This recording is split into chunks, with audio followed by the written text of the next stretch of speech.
Welcome back to everyone. So in my previous video मैंने आपको बताया था इक्विवेलेंट फ्रैक्शंस के बारे में, लाइक फ्रैक्शंस के बारे में। So in this video I am going to tell you that how you can reduce any fraction to its simplest or I can say to its lowest term. तो let's start with some examples. So this is my first example. We have one fraction here 2/10 और इसको आपको reduce करना है इसके simplest form में और I can से लोवेस्ट टर्म में। तो आपको चेक करना है न्यूमरेटर एंड डिनोमिनेटर ये दोनों नंबर्स किसके टेबल में आते हैं। तो ये तो छोटा नंबर है, यू कैन ईजिली आइडेंटिफाई कि ये दोनों किसके टेबल में आते हैं। राइट, 2 के टेबल में 2 1s and 2 5s 10।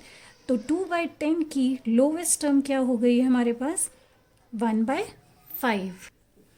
In the same way हमारे पास एक दूसरा फ्रैक्शन है 15/18। तो यू हैव टू चेक ये दोनों किसके टेबल में आते हैं एक साथ। तो ये 3 के टेबल में आते हैं। 3 5s 15 एंड 3 6s 18। तो आपका इसका लोवेस्ट फ्रैक्शन आ गया है 5/6। 5 और 6 दोनों एक साथ किसी के टेबल में नहीं आते हैं। तो जब हमारे पास छोटे नंबर्स होते हैं तो आपको इस मेथड्स को यूज़ करके आप इसको सॉल्व कर सकते हैं। बट व्हाट अबाउट अगर आपके पास बड़े डिजिट्स हों, तो उस केस में हम HCF मेथड को यूज़ करके लोवेस्ट टर्म में इसको रिड्यूस करते हैं। तो एग्जाम्पल से समझेंगे उसको भी। सो नेक्स्ट एग्जाम्पल हमारे पास है 36/45। 36 और 45 मैं इसलिए यूज़ कर रही हूँ ताकि आपको प्रोसीजर एक बार समझ आ जाए, सो दैट अगर आपके पास इससे भी बड़े नंबर हो तो आप उस प्रोसीजर को यूज़ करके उसको लोवेस्ट टर्म में रिड्यूस कर पाएँ। तो अब हमको करना क्या है, हमें 36 एंड 45 का यहाँ पे HCF लेना है। सो HCF ऑफ 36 एंड 45। तो मैं यहाँ पे लॉन्ग डिवीजन मेथड यूज़ कर रही हूँ। तो मैंने आपको अपनी पुरानी वीडियोस में बताया है लॉन्ग डिवीजन मेथड हम कैसे यूज़ करते हैं। दोनों में से जो बड़ा डिजिट है, बड़ा नंबर है, उसको हम डिवाइड करना शुरू करते हैं छोटे नंबर से। तो 45 को मैं डिवाइड करूँगी 36 से। सो 36 1s 36। आप कैरी करेंगे, सब्ट्रैक्ट करेंगे तो यहाँ पे आपको 9 मिल जाएगा।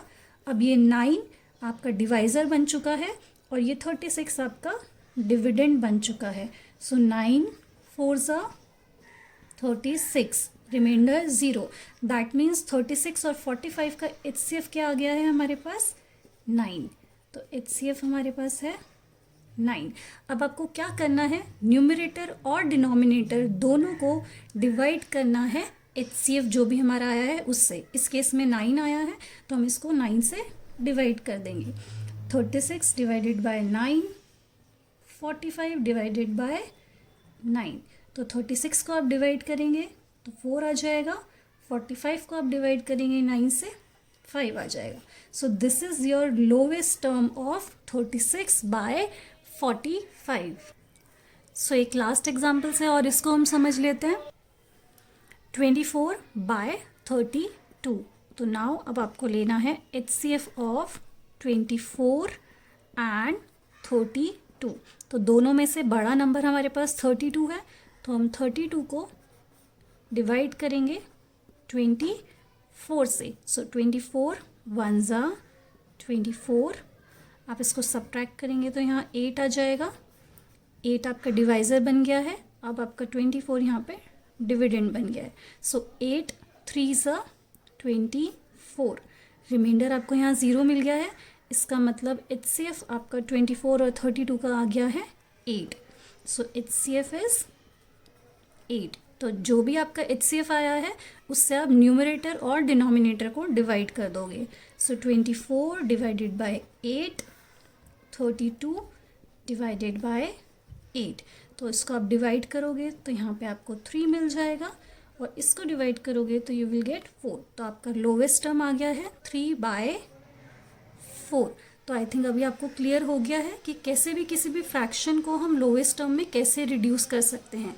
जब आपके पास छोटे नंबर्स होते हैं तो आप इसको डायरेक्ट सॉल्व कर सकते हो, बट अगर आपके पास बड़े नंबर्स हैं, 2 डिजिट नंबर है या 3 डिजिट नंबर है, तो उस केस में आप इसको HCF फाइंड करके भी सॉल्व कर सकते हो।